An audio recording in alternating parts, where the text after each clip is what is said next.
Again, let's show you the look right now where we are awaiting from the NAACP in Michigan. It was a wild night in Michigan yesterday in a specific county in Detroit there as a certification update.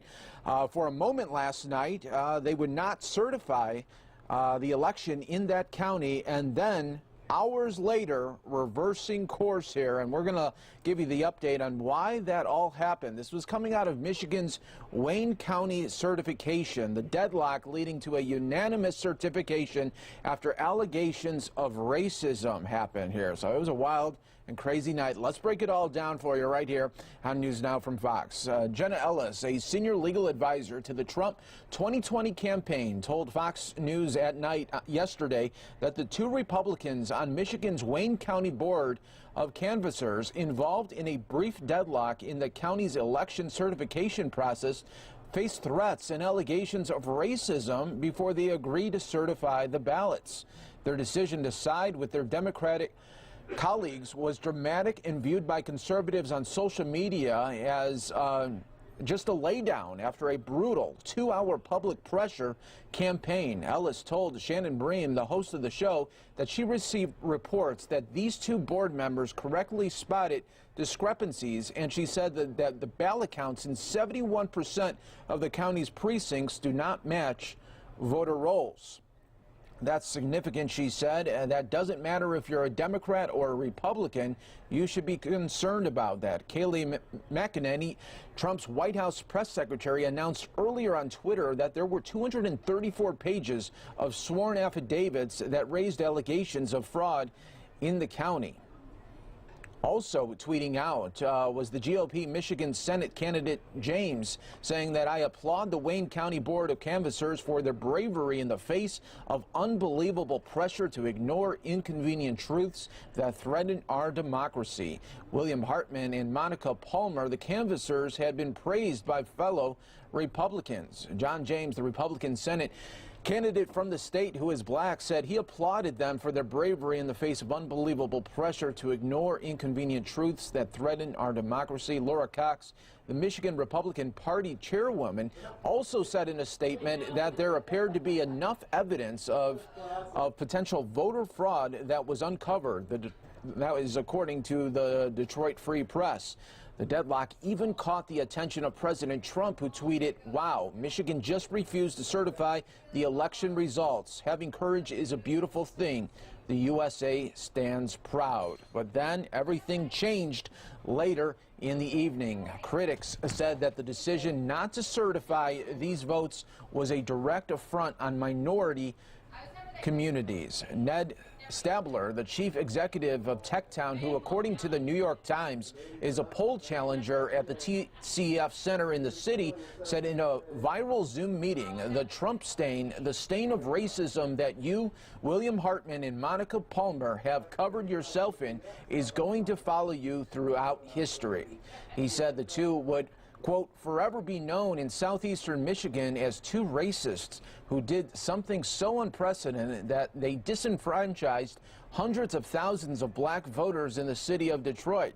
Governor Gretchen Whitmer, the state's Democrat, said in an earlier statement, in refusing to approve the results of the election in Wayne County, the two Republican members of the Wayne County Board of Canvassers have placed partisan politics above their legal duty to certify the election results. Palmer said poll books in certain precincts in Detroit, a majority black city, were out of balance. Jonathan Kinlock, a Democrat on the panel, said the discrepancies were the result of, quote, human error, and called it reckless and irresponsible not to certify the results there. So we will be waiting for this update in Wayne County from the NAACP.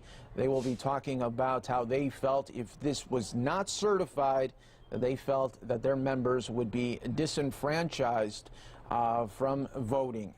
There was some huge voter problems that they were seeing that from those two Republican canvassers who did not want to certify early on, but then had to change their minds after mounting pressure was mounted, as we just reported that for you here. I'm your host, Mike Page. Welcome, everyone, here to News Now as we continue to always follow these big breaking news, and we will be waiting on Michigan here in just moments. Stay right here with us, but I got more updates. This one from Georgia that we want to get to here really quickly, as Georgia, once again, is, well, they have a couple of counties where they keep finding votes here. So we're going to get to that here in just moments here on News Now from Fox, everybody. The Georgia election audit finds 3,039 more uncounted ballots in 2 counties. More than 3,000 uncounted ballots turned up in Georgia as the state is conducting an audit of the 2020 presidential election. As the hand tallying continues, officials in one county unearthed 2,700 ballots that had not been included in the original count.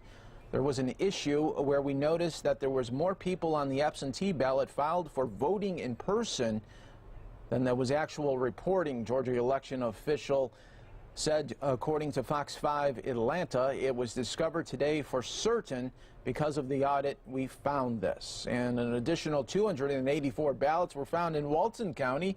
The local Board of Elections chair, Lori Wood, told the Walton Tribune that the problem was due to votes being previously uploaded from only one of the 2 ballot scanners in the precinct. Quote, "We have discovered it," Wood said. "Maybe not this week, but we would have discovered it." The Walton County ballots boosted President Trump's lead in the heavily Republican county by 176 votes. The recent findings followed the discovery of more than 2,600 ballots in Floyd County.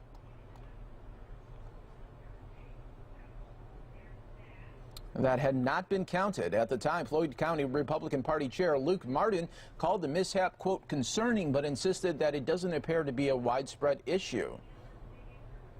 Unless additional uncounted ballots are found during the audit, it does not appear that the audit will result in a change in the state's election result, as President-elect Joe Biden had been leading by approximately 14,000 votes. Sterling said that the updated count in those counties trimmed the lead to just under 13,000.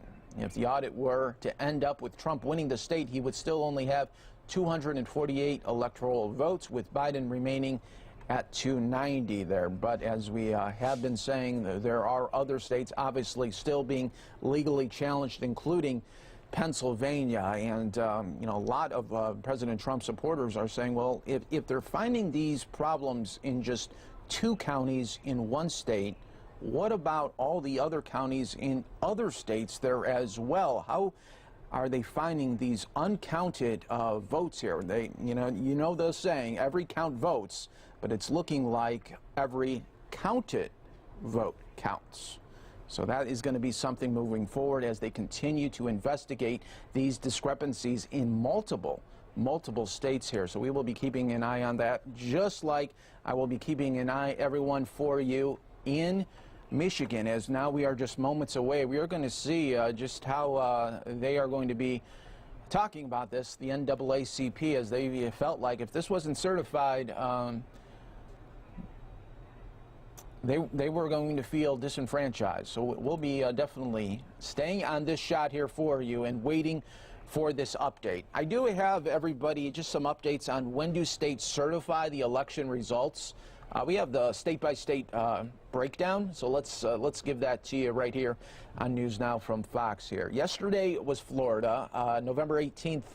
Today we have on deck here Idaho, Missouri, and South Carolina. Now, November 20th is a big one because that's Georgia and North Dakota. November 23rd, we have Kentucky, Maine, and Utah. November 24th, Washington, D.C., Ohio, Indiana, Minnesota, New Mexico, North Carolina. November 25th, Alabama, Alaska. November 28th, Arkansas. November 30th, we have Arizona, Colorado, Iowa, Montana, Nebraska. December 1st, we have Kansas, Nevada. December 2nd, New Hampshire. December 3rd, Louisiana, Mississippi, Oregon, Washington, West Virginia. December 4th, Illinois.